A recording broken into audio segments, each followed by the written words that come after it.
नमस्कार आप सभी को। मैं गणेश जोशी स्पीक इजी के इस नए वीडियो में आप सबका हार्दिक अभिनंदन करता हूं, स्वागत करता हूं। पिछले वीडियो में मैंने आपको बताया था कि कैसे इंग्लिश के अंदर सब्जेक्ट और वर्ब एक वाइटल रोल प्ले करते हैं और कैसे केवल इन दोनों की सबसे ज्यादा इंपॉर्टेंस किसी सेंटेंस में होती है। इसका एक ब्रॉडर एग्जाम्पल मैं आपको आज और देता हूं कि हमने ये कहा कि I am sitting on the table. ये सेंटेंस ग्रामर के दृष्टिकोण से बिल्कुल सही है, लेकिन अगर यह सेंटेंस हम यूं कहते कि I am sitting over the table, I am sitting in the table, तब भी मैं समझता हूं कि सामने वाले की समझ में इसकी मीनिंग ठीक ठाक आ जाती। इन, ऑन या ओवर ये बहुत ज्यादा उस सेंटेंस को प्रभावित नहीं करते। लेकिन अगर यह सेंटेंस कुछ ऐसा होता, I was sitting on the table और आई shall be sitting on the table, तो इन तीनों सेंटेंसेस की मीनिंग्स बदल जाती। पहला सेंटेंस जो था वो प्रेजेंट टाइम को एक्सप्रेस कर रहा था, दूसरा जो था पास्ट टाइम को, और तीसरा जो था फ्यूचर टाइम को एक्सप्रेस कर रहा है। ये सारी बातें बड़े महत्व की है। मैं इस एग्जाम्पल के माध्यम से समझाना ये चाह रहा था कि सेंटेंस के अंदर सबसे जो वाइटल रोल होता है वो सब्जेक्ट और वर्ब का होता है। चलिए इसको शुरू करते हैं आगे। तो मैं आपसे कह रहा था कि किस तरीके से मैंने जो कुछ लिमिटेड वर्ड्स आपको बताए उस पर सारी इंग्लिश बेस्ड होती है। इसका मैं एक एग्जांपल आपको देता हूं। देखिए, इंग्लिश या दुनिया की कोई भी भाषा क्यों ना हो, उसकी पॉसिबिलिटी क्या होती है? उसकी पॉसिबिलिटी ये होती है कि दुनिया में हम किसी भी भाषा में वाक्यों को केवल 4 तरीके से बोल सकते हैं। इधर हमारा सब्जेक्ट सेंटेंस जो है वो या तो पॉजिटिव हो सकता है, it may be an assertive sentence, और it may be negative sentence, वो सेंटेंस नेगेटिव हो सकता है, वो सेंटेंस क्वेश्चन हो सकता है। क्वेश्चन की बात करें तो 2 तरीके के क्वेश्चन पॉसिबल हैं, या तो वो यस नो क्वेश्चन हो सकता है या WH क्वेश्चन होता है। क्या यस नो क्वेश्चन होता है, WH क्वेश्चन होता है, ये सारी चीजें हम डिटेल में आगे बढ़ेंगे। अब अगर कोई यस नो क्वेश्चन है तो हमारे पास 2 पॉसिबिलिटी होती है। ये या तो हम उसका आंसर यस में दे सकते हैं या तो उसका आंसर हम नो में दे सकते हैं। और WH क्वेश्चन के आंसर के लिए हमें कुछ सेंटेंसेस बोलने पड़ेंगे। WH questions can never be replied in yes और नो। सो शुरू करते हैं आज के इस वीडियो को। तो इस पे जो फर्स्ट एक सब्जेक्ट हम लेते हैं दिस, इसके साथ जो वर्ब यूज होता है इज, और इसके साथ पॉसिबिलिटी है वर्ड्स की, और एक पॉसिबिलिटी है विल बी की। इंग्लिश को जनरली हम लोग एज ए सब्जेक्ट पढ़ते हैं, और वो भी सब्जेक्ट उसको as a subject of art पढ़ाई हमारी होती है। वाकई में इंग्लिश जो है वो कला का ही विषय है, लेकिन इंग्लिश ग्रामर को मेरा मानना है कि इंग्लिश ग्रामर एक प्योरली टेक्निकल सब्जेक्ट है, जिसको हमें सब्जेक्ट यानी कि याद करने वाले सब्जेक्ट की तरह ना पढ़ के हमें मैथमेटिकल वे में पढ़ना चाहिए। अगर हमने ग्रामर पार्ट को मैथमेटिक्स की तरह पढ़ा तो मैं मानता हूं कि बहुत इजीली हम चीजों को ज्यादा आसानी से अक्वायर कर पाएंगे। चलिए मैं आपको एक्सप्लेन करता हूं। दिस इज अ पेन, एक सेंटेंस है, और ये sentence this was a pen, और यही sentence this will be a pen. ये 3 सेंटेंस मैंने यहां पे लिख दिए हैं। इन 3 सेंटेंसेस में क्या खास बात है? खास बात यह है कि जो पहला सेंटेंस है ये प्रेजेंट टाइम को डिनोट कर रहा है, यानी कि we can say that this is telling about present tense, we can say. And the second sentence it is exploring the past, and the third one it is exploring the future.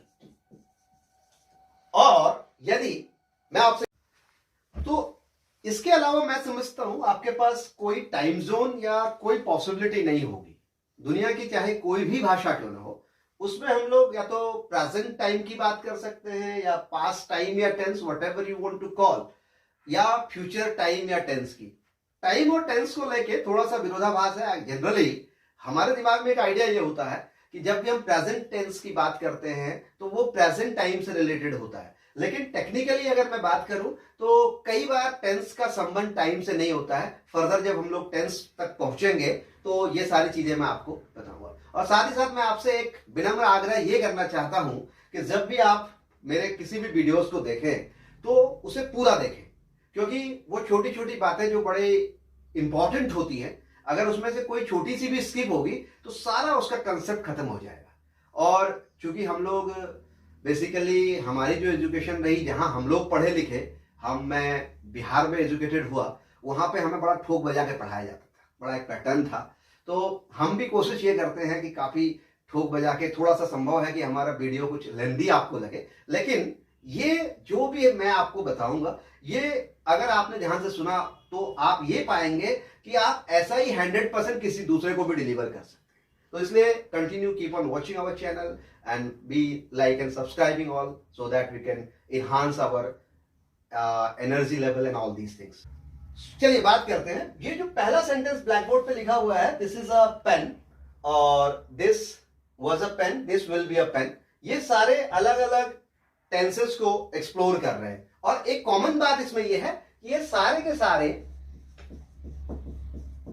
Positive sentences हैं। ये सारे के सारे positive sentences हैं, जो पहली possibility होती है किसी भी सेंटेंस की। दूसरी बात हम क्या कर सकते हैं, सिंपली इनके बाद मैं कंबाइंडली इसको लिख रहा हूं, इज, वाज और विल बी, यानी कि इसमें से कोई भी वर्ब हम ले सकते हैं।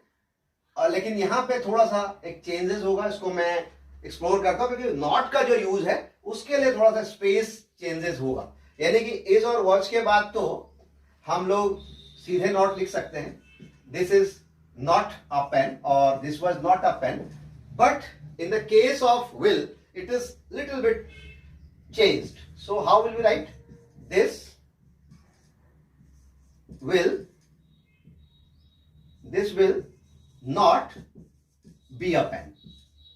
तो यहां पे एक स्पेस जो नॉट का है ये चेंज हो गया है will और be के बीच में, और यहां पे ठीक है is और was के बाद नॉट आ गया। अब जो दूसरी पॉसिबिलिटी क्या हुई कि ये तीनों टाइम जोन में ये जो सेंटेंसेस हैं ये सारे निगेटिव हैं। जैसा कि मैंने आपसे क्या कहा कि पॉसिबिलिटी क्या है सेंटेंस की, या तो वो पॉजिटिव होगा या तो वो नेगेटिव होगा। तीसरी पॉसिबिलिटी हो सकती है कि वो सेंटेंस इंट्रोगेटिव हो सकता है। इंट्रोगेटिव अगर वो सेंटेंस होगा तो उसके लिए हमें एक खास तरीके को फुलफिल करना पड़ेगा। इज या वाज या विल को हमें सब्जेक्ट से पहले लाना पड़ेगा। इज और दिस अ पेन, और यहां पे एक क्वेश्चन मार्क, अभी तक हम लोग फुल स्टॉप यूज कर रहे थे, अब एक क्वेश्चन मार्क आ जाएगा। ये टेक्निकल इशू यहां पे भी आएगा। Is this a pen, was this a pen, but will this, इसको लिखते समय हमें थोड़ा सा कॉशियस होना पड़ेगा। Will this be a pen, यहां पे हमें राइटिंग स्ट्रक्चर भी थोड़ा सा चेंज होगा। तो क्या पॉसिबिलिटी आई कि सेंटेंस या तो पॉजिटिव हो सकता है या तो नेगेटिव हो सकता है, या तीसरी कंडीशन है कि वो सेंटेंस इंट्रोगेटिव हो सकता है। चौथी जो कंडीशन है वो ये है कि इसमें से कोई भी ये सारा सेंटेंस जो है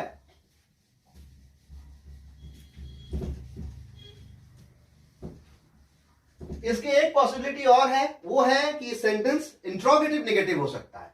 यानी कि एग्जांपल कैसे, is this not a pen, and इस सेंटेंस को हम इस तरीके से भी लिख सकते हैं कॉन्ट्रैक्शन फॉर्म में, isn't this a pen question mark.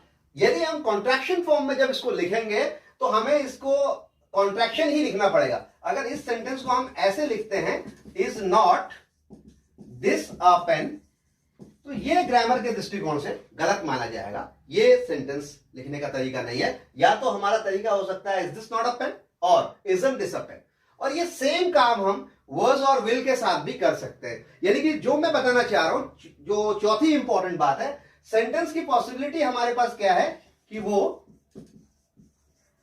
Interrogative negative हो सकता है। यानी कि हम बोल सकते हैं नेगेटिव क्वेश्चंस की पॉसिबिलिटी हो सकती है। दुनिया की कोई भी भाषा क्यों ना हो, किसी भी वाक्य को केवल इस चार तरीके से ही बोला जा सकता है। और यदि हमारा प्रश्न यस नो क्वेश्चन है, जैसे कि इज दिस अ पेन, ये question was this a pen भी हो सकता है, will this be a pen भी हो सकता है। इस क्वेश्चन को आंसर करने के भी हमारे पास केवल दो ही रास्ते हैं। या तो हम इसको पॉजिटिव वे में आंसर कर सकते हैं, yes this is a pen, और हम लिख सकते हैं no this is not a pen. ये काम हम पास्ट और फ्यूचर टेंस में भी इसी तरीके से कर सकते हैं. Was this a pen? Yes, this was a pen. No, this wasn't a pen. Will this be a pen? Yes, this will be a pen. No, this won't be a pen. इसके अलावा कोई भी answer possible नहीं है. तो यानी कि अगर मैं सारे सेंटेंसेस की काउंटिंग की बात करूं तो positive sentence, negative sentence, then interrogative sentence, then interrogative negative, और दो तरह के आंसर, यानी कि first sentence positive, second negative, third question और interrogative, fourth negative question,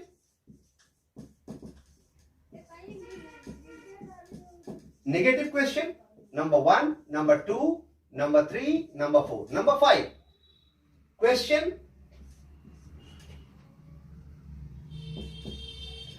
yes and no, two possible answers, so 5 and 6. So one sentence can be spoken by the 6 different way. And finally one more thing we can do, that is we can make a WH question. So what is WH question? What is yes no question? I shall explore all these things in the next video. But today, WH question. So suppose I said, this is a book. Okay. The sentence is like that. So what is this? What is this? So the answer will be, this is a book. Whose book is this? This is Mohan's book. Like that. So as a conclusion, ये मैं कहना चाहता हूं कि हम क्या कर सकते हैं. हमारे पास पॉसिबिलिटीज क्या है सेंटेंसेस को लेके. एक पॉसिबिलिटी है टाइम जोन की, यानी कि कोई सेंटेंस या तो प्रेजेंट टेंस में हो सकता है, या तो पास्ट टेंस में हो सकता है, या वो सेंटेंस फ्यूचर टेंस में हो सकता है. दूसरा, सभी टेंसेस के भीतर हम किसी भी सेंटेंस को केवल 6 या 7 तरीके से, अगर WH क्वेश्चन को हम इंक्लूड करते हैं तो 7 तरीके से उसकी राइटिंग पॉसिबल हो सकती है. एग्जाम्पल के लिए, this is my house, this is not my house, is this my house, is this not my house? Yes, this is my house. No, this is not my house.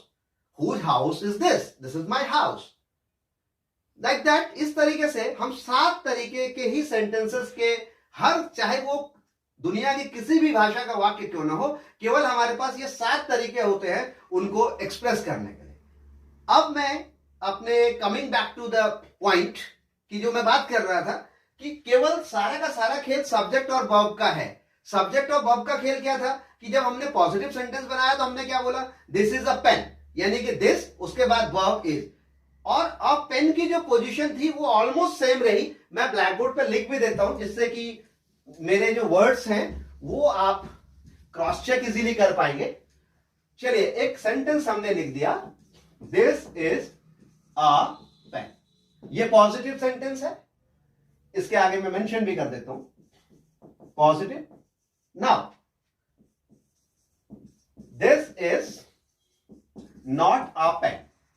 ये negative sentence है. Is this a pen? ये एक question है.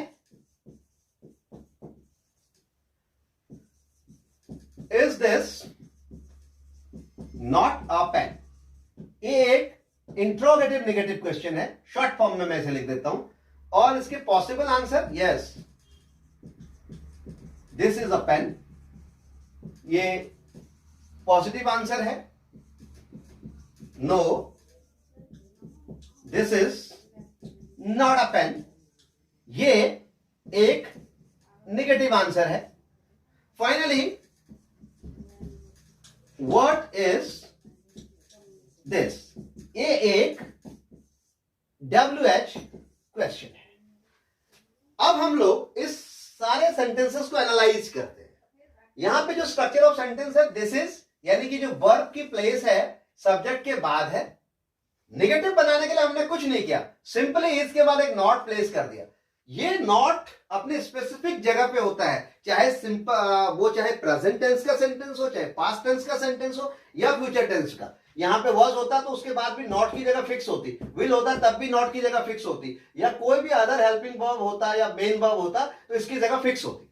उसके बाद जैसे ये question बना, हमने सिर्फ इस वर्ब को यूज किया, वर्ब को उसकी जगह से रिप्लेस कर दिया, कुछ नहीं बदला पहले सेंटेंस में, उसका प्लेस चेंज कर दिया, सेंटेंस का स्ट्रक्चर बदल गया. उसी तरीके से इसमें भी हमने सेम काम किया, वर्ब को पहले ले आए और उसके एड ऑन कर दिया नॉट। तो कुल मिला के जो मैं कहना चाह रहा था कि सारा का सारा खेल इस बात पे निर्भर करता है कि हमारा वर्ब कैसे और कहां पे यूज होगा। अगर मैं एक सेंटेंस में अपनी बात को खत्म करना चाहूं कि English is nothing other than playing with verbs and subject, तो इसमें कोई अतिशयोक्ति नहीं होगी। और आशा करता हूं कि आज की सारी बातें आपकी समझ में मेरी आ रही होंगी। और अगर आपको इस पे कोई क्वेश्चन हो, किसी तरह के कोई डाउट्स हो, तो आप हमें कमेंट्स कर सकते हैं और दिए गए नंबर पे फोन भी कर सकते हैं। और जैसी जैसी हमारी अवेलेबिलिटी होगी हम कोशिश करेंगे कि आपके सारे प्रश्नों के उत्तर जितना ज्यादा संभव हो हम आपको दे पाएं। और इस तरह की अपने नॉलेज को इनहैंस करने के लिए बने रहिए हमारे साथ। और उम्मीद करता हूं कि आज का वीडियो आपको पसंद आएगा। और फिर एक बार, अगर आपको मेरा वीडियो पसंद आ रहा हो, मेरा स्किल ठीक लगता हो, तो आप मेरे चैनल को लाइक एंड सब्सक्राइब जरूर करें और अपने साथियों को भी शेयर करें। धन्यवाद। जय हिंद, जय भारत।